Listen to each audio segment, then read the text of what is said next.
نماز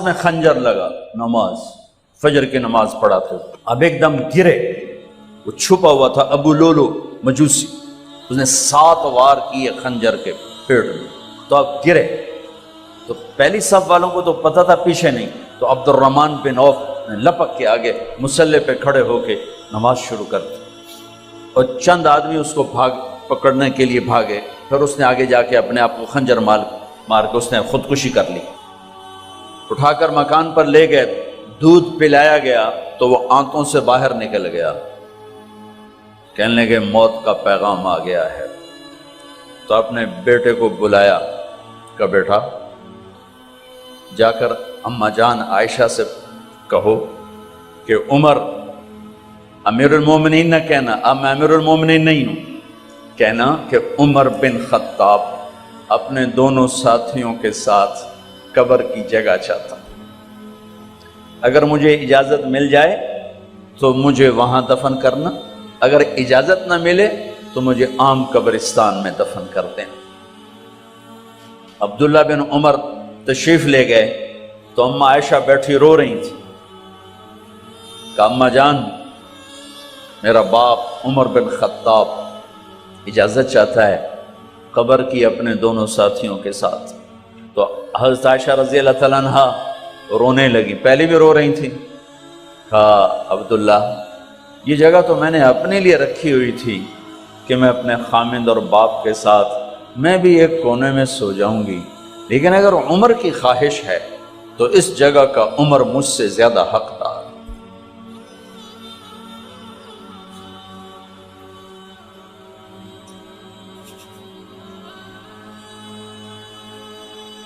بیٹے نے آ کر کہا ابا جان مبارک ہو، اجازت ہو گئی، کہا بیٹا ہو گئی، لیکن جب میری میت اٹھاؤ تو دروازے پر جا کر رکھنا اور ایک دفعہ دوبارہ پوچھنا، ہو سکتا ہے میرے شرم میں اجازت دی ہو اور میرے مرنے کے بعد انکار فرما دیں، تو ایک دفعہ دوبارہ پوچھنا، اس وقت پہ اجازت ملے تو پھر لے جانا ورنہ واپس لے جانا۔ حضرت علی اور حضرت حسن تشریف لائے جس دن انتقال ہو رہا ہے، تو گھبراہٹ دیکھی تو حضرت علی نے فرمایا عمر موت سے ڈر گئے ہو؟ کہ نہیں موت سے نہیں ڈرا، موت کے بعد کیا ہوگا اس سے ڈر گیا۔ یہ کون کہہ رہا ہے؟ میرے بعد کوئی نبی ہوتا تو عمر ہوتا، یہ وہ کہہ رہا ہے۔ یہ کون کہہ رہا ہے؟ آپ نے کہا آج رات میں جنت میں گیا تھا، میں نے ایک بڑا خوبصورت محل دیکھا، سونے چاندی زمرد یاقوت موتیوں کا، میں نے کہا یہ کس کا ہے؟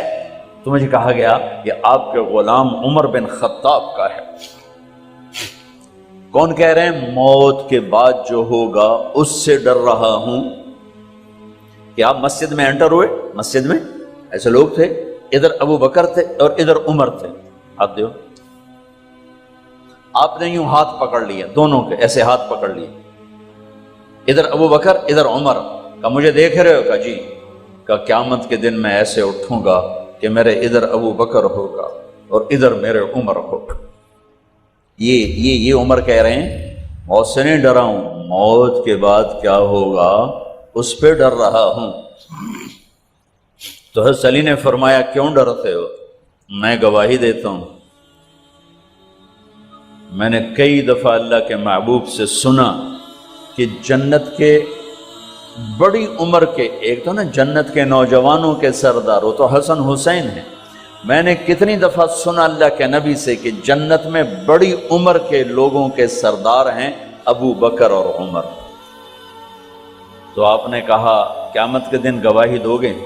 آپ نے کہا، حضرت علی نے کہا میں بھی گواہی دوں گا، میرا بیٹا حسن بھی گواہی دے گا۔ وہ حضرات تشریف لے گئے تو موت کی آہٹ کو محسوس کیا تو بیٹے کی گود میں سر تھا عبداللہ بن عمر کا، بیٹا مجھے زمین پہ لٹا، انہوں نے یہاں سے ہٹا کر یہاں سر رکھ دیا. وہ حق سنا نہیں کیا کہہ رہا ہوں, زمین پہ ڈال دے. ان کا جی نہیں چاہ رہا تھا, کیا کہہ رہا ہوں, زمین پہ ڈالوں. انہیں آگے کر دے, خود پیچھے اٹھ, اپنا چہرہ مٹی میں یوں رکھ دیا اور مٹی میں منہ ملنے لگے ایسے, اور کہہ رہا ہے ویل ویل لک یا عمر ان لم یغفر لک عمر ان لم یغفر لک ربک. اے عمر, اگر تیرے رب نے آج تجھے معاف نہ کی تو تو ہلاک ہو. ویل لک ولأمک ویل لک ولأمک یا عمر ان لم یغفر لک ربک. عمر, اگر آج تجھے اللہ نے معاف نہ کی تو تو ہلاک ہو. اتنے بڑے مقام والے 1,24,000 میں ایک آدمی ہے مراد, جسے مانگا گیا ایک آدمی. یا اللہ عمر دے دے میرے اسلام کی بلندی کے لیے. وہ کہہ رہے ہیں ویل لک یا عمر ان لم یغفر لک رب.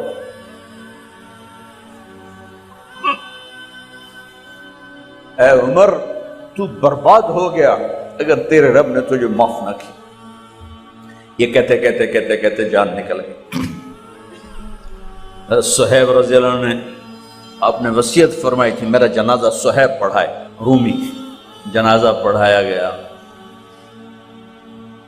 کندھوں پہ اٹھایا گیا, اور آ کر اماں جان عائشہ رضی اللہ عنہ کے دروازے پر عبداللہ بن عمر, باقی تو کوئی پتہ نہیں تھا کسی کو, گوے ٹھہر جاؤ, جنازہ یہاں رکھ دو. پھر آگے بڑھے, دستک دی, اماں جان میرا باپ عمر بن خطاب دروازے پہ پہنچ چکا ہے, اندر آنے کی اجازت ہے. تو اماں جان عائشہ نے فرمایا مرحبا بعمر. ہم عمر کو خوش آمدید کہتے, اور باہر تشریف لے گئیں. وہیں حجرہ مبارک میں قبر کھودی گئی.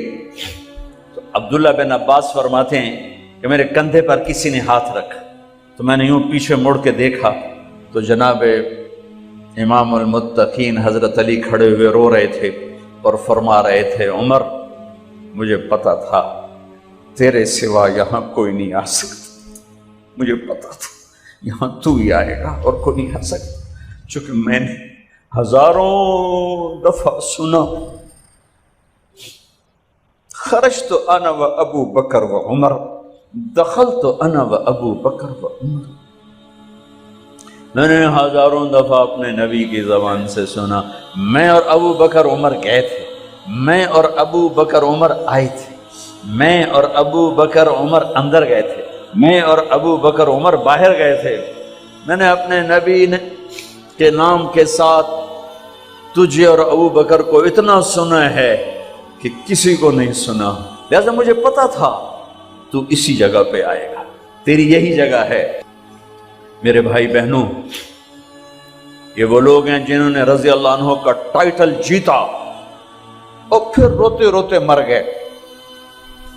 مجھے کیا خبر کیا ہونے والی, اب کو کیا خبر کیا ہونے والی. بے شک میرا رب رحیم ہے, اس کے رحم کے تو فعلی کام بنے گا.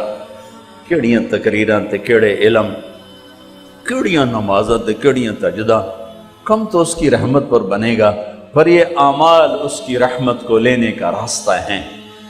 یہ بھی ٹھیک نہیں ہے کہ اللہ غفور الرحیم ہے آپ ہی معاف کرے گا.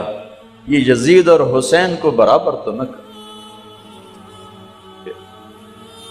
آل رسول کی بوٹی بوٹی نوچ دی جائے اس کی رضا کو ڈھونڈنے کے لیے. وہ نہیں کہہ سکتے تھے اللہ بڑا غفور الرحیم. اس لیے بھائی بہنوں, معاملہ بے شک اللہ کی ذات سے ہے, بڑا کریم ہے, آنسو دیکھنا چاہتا ہے, ندامت دیکھنا چاہتا ہے. کون ہے جس سے گناہ نہیں ہوتا؟ کون؟ میں اسے انسان ماننے کے لیے تیار نہیں. یا تو وہ کوئی فرشتہ ہے یا نبی ہے. نہ نبی آ سکتا ہے نہ ہم فرشتے ہیں. وہ انسان ہی نہیں جس سے خطا نہ ہو. لہٰذا میں اپنے رب کی قدرت پہ قربان جاؤں، رحمت پہ قربان جاؤں کہ اس نے توبہ کے لیے نہ عمر کی قید نہ عدد کی قید. ابھی تو 60 سال کا ہو گیا ہے، 70 سال کا ہو گیا، اب تیری کوئی توبہ نہیں، آخری سانس میں آ جا قبول ہے. ابھی تیری 100 دفعہ ٹوٹ چکی ہے توبہ، اب 101 دفعہ قبول نہیں، 1 کروڑ دفعہ توڑ کے آ جا قبول ہے.